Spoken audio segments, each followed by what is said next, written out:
What really struck me about The Queen's Gambit was that it wasn't at all about chess. It's not about a game, it's about the cost of genius. It's a story about how you survive in a world when you have a very specific gift that makes you harder to understand. I think she looks to chess as very much an escape. Although it tells that story about a child genius working up to a world level, it's actually still more about her demons.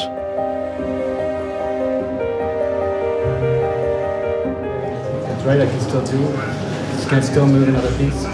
No, it's touch me. Scott sent me the book to read before I met him, and I devoured the book in about an hour. I fell in love with Beth immediately, and there was a really strong kinship. This character is, essentially her own antagonist, and I was fascinated. I'd never read a character like this before. Somebody who was so brilliant and so self-destructive, and in a world that she was already kind of not a part of. Are you sure you want to do this? I'm sure. We don't have a women's section. Back in the 1950s, there were very few females turning to chess who weren't given the opportunities. Beth trying to make her way in a male-dominated discipline and world is something that's quite distinctive and unusual. Tevis was writing with an understanding of the next century almost. It's quite brilliant. How old are you? Never mind. Don't answer that. It'll just depress me. I'm 36. She's so centered in how intelligent she is that she doesn't necessarily think of herself as a woman first. And I do think that there's something to that because you're experiencing the 60s through her in the way that she just automatically assumes that she is equal. Am I good enough now? To tell you the truth of it, child, you're astounding. Mock up. And action. Almost 10 years ago, Bill Horberg had brought up the book to me as something that I might want to do. We briefly flirted with doing it as a feature, and Alan Scott had written quite a nice script, and nothing ever came of it. It was very hard to get a movie like that made at the time. Then, right after I finished Godless, I had this revelation, and I said to him, what about The Queen's Gambit as a miniseries? The overriding interest I've always had is to make it powerfully emotional. And I think when you extend something, you get the time to follow all kinds of paths and all kinds of themes. What I really wanted to focus on, and the challenge in turning it into a miniseries for me, was making sure that what you're really invested in is her. Someday you're going to be all alone. So you need to figure out how to take care of yourself. She's come from a home life and just a lot in life that has left her feeling very unstable. She doesn't really know where she's going to end up. What's that game called? It's called chess. Will you teach me? I think Beth's first true connection is with Mr. Scheibel. It's with somebody who she feels understands not only her gift, but how her brain works. Also somebody who can tell her no. You have resigned the game. You didn't tell me that in the rules. It's not a rule. It's sportsmanship. And then I think she's got a wonderful friendship with Jolene, and that comes from a place of both understanding that they're very different and yet have come from the exact same place. Most of us are lifers. Been here a long time. I would say she's kind of like a mother to Beth in her own little way. They're not adopted for the majority of their lives, so they kind of do need to depend on each other in that place. Greens to even your disposition, orange and browns for building a strong body. Take them both. In the early 60s, late 50s, it was very common to give children in orphanages tranquilizers to make them easier to handle. So yeah, she becomes addicted to tranquilizers and sedatives when she's 9. Well, the trick with addiction, with drinking or drugs or anything, is making sure that you empathize with the character and still tell a compelling story. The sleight of hand for me was humor sometimes.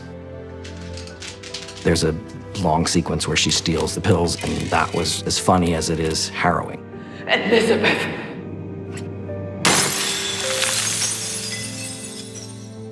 As she gets older, she forms many addictions. She discovers alcohol when she's about 15. It's good. And consummates that relationship. And everybody who's dealing with problems of addiction is their own worst enemy. She keeps self-destructing along the way. There's a moment when she's been on a particularly tough bender and she meets the first person that she ever played, who's another girl called Annette Packer. I knew you were going places, and that meant something to me. That whole exchange was really, really tricky and rough to do because I just had to be in this state of everything is falling apart. And you looked up to me and now I have to carry that shame. Like she was an angry bird. I'm worried about you. What on earth for? For me, the whole story is organized around that. Is she going to lose hold of herself or is she going to be able to make it? She shows the assurance of a player twice her age. That's national recognition, dear. She's also addicted to winning. She's addicted to feeling like she is in control. Chess is the one thing she feels like she can control. That on that board, she's in charge. Whenever she's moving those pieces around, she's at home. Owen, I have every confidence. You do feel for the relationship that both Mrs. Wheatley and Beth have together. And Mari played her with deep empathy and I think sympathy. For the role of Mrs. Wheatley, I had been telling Bill Horberg that it's someone like Marielle Heller. And Bill said to me, why don't you just cast her? And as you can see, she's extraordinary. Things are beginning to happen. Beth is very obsessive, full stop. Like, I think that is just something that is intrinsic to her. Harry, it'll be check once the pawn moves and the knight trades. Can't you see that? No, I can't. I can't find it that fast. Well, wish you could. When your brain works that quickly, it can drive you a bit mad. But I also think that she is aware that her gift makes her special. Sometimes people find patterns or meaning where there aren't any. What does that have to do with me? Well, creativity and psychosis often go hand in hand. I do think she's like consistently worried that she's a bit crazy. Beth has visions of seeing a chessboard on the ceiling. This is in the book. She looks up to the ceiling and imagines the position and the places of the pieces. Do you ever go over games in your head? I mean, play all the way through them? Doesn't everybody? The person that she feels closest to, I think, in terms of the way that her brain works is actually Benny. There is a little bit of a reflection in each other, even though they're vastly different people. But I think he enjoys getting into mind games and into other people's heads, and he sees that in Beth. I don't even know if I'm good enough. You're the best there is. His reassurance kind of makes her feel a bit more calm, but I do think that she's juggling a very fine line of like, am I insane or am I a genius? I've been watching your games. You attack like Allan. You can reach for your best, but it only really matters if other people see it as well. And I think Benny appreciates Beth's talent when he sees it and finds that attractive from the get-go.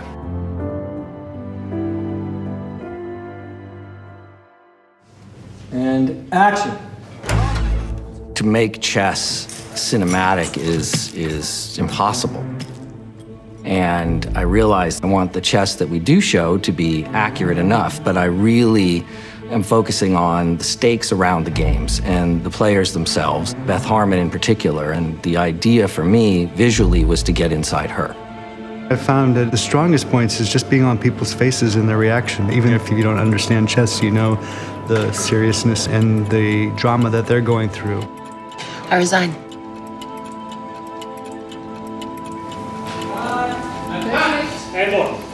Stephen Meisler is quite good at shaping just very little light and very natural light and finding little spots that create its own drama. Sweet dreams. The show really shifts along with Beth's perspective.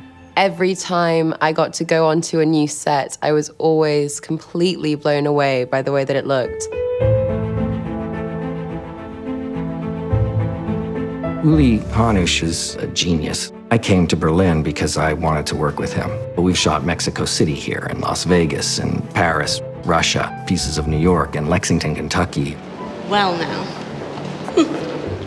What Beth does is traveling and playing chess at tournaments. And so we have like hotel rooms, airplanes, hotel lobbies, restaurants, ballroom kind of situation for each tournament. So it was our target to repeat, but to repeat. to make it different. Yeah, exactly. I asked for a pleasant room, and I believe they gave me one. here is a pretty special location in Berlin. It's the House Cumberland, and we turn it into a hotel in Paris. What will you have then for your one drink? Must be special if it is your only one.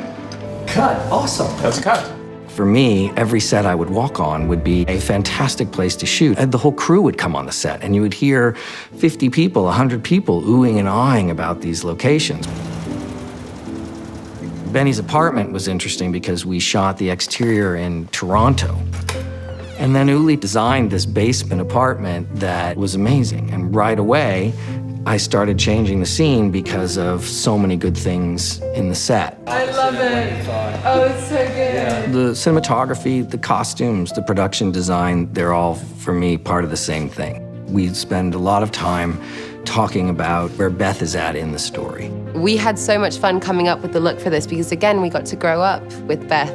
When I first read the script, I had in my mind that Beth was a redhead. Funny enough, Anya also felt this. When I first read it, I was like, she needs to have red hair because I want her to be completely identifiable, even if she doesn't want to be. And he had thought the exact same thing. So we just started off on a really good foot. It was all wigs. I was very happy to dye my hair, but I just couldn't, there are days when we were going between 5 different ages in a day, and that's just not possible with your own hair. So we had Baby Beth, we had Sexy Kitten, and we had Glamour Puss. To sell the age, the younger, the less makeup, and then you slowly add very, very small adjustments until you start seeing her older, and she basically gets more of these eyelashes, so her eyes become sexier. Wow. Thanks.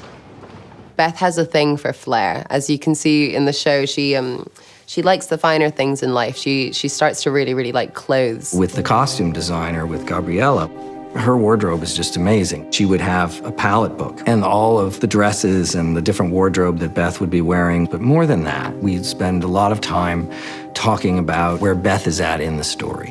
In the beginning, Beth is always determined by other people, by her mother or dresses in the orphanage. And later on, she is alone and she discovers more her body. She has power, being feminine.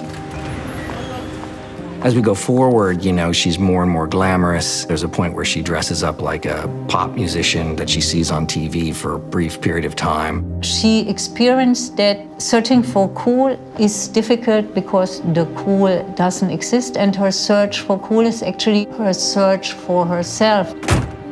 At the very end, when she's kind of finally comfortable in the world of chess, Gabriella found this beautiful, long white coat with this white hat for Moscow, and you realize she looks like the White Queen.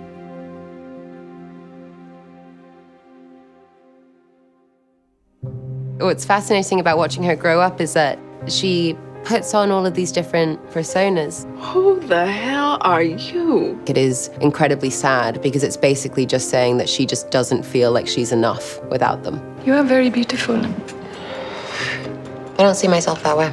And you are blind. It's not a physical loneliness that she's suffering from, it's an emotional and intellectual one. I think this is the reason why the miniseries is becoming more prominent, because you can explore these richer, more complex stories. Having the opportunity to spend time with Beth in this way and not just see all of the wins, but all of the hard work, the sacrifices that it takes to get to the wins. I think hopefully that just builds a lot of empathy for somebody who I selfishly really, really care about.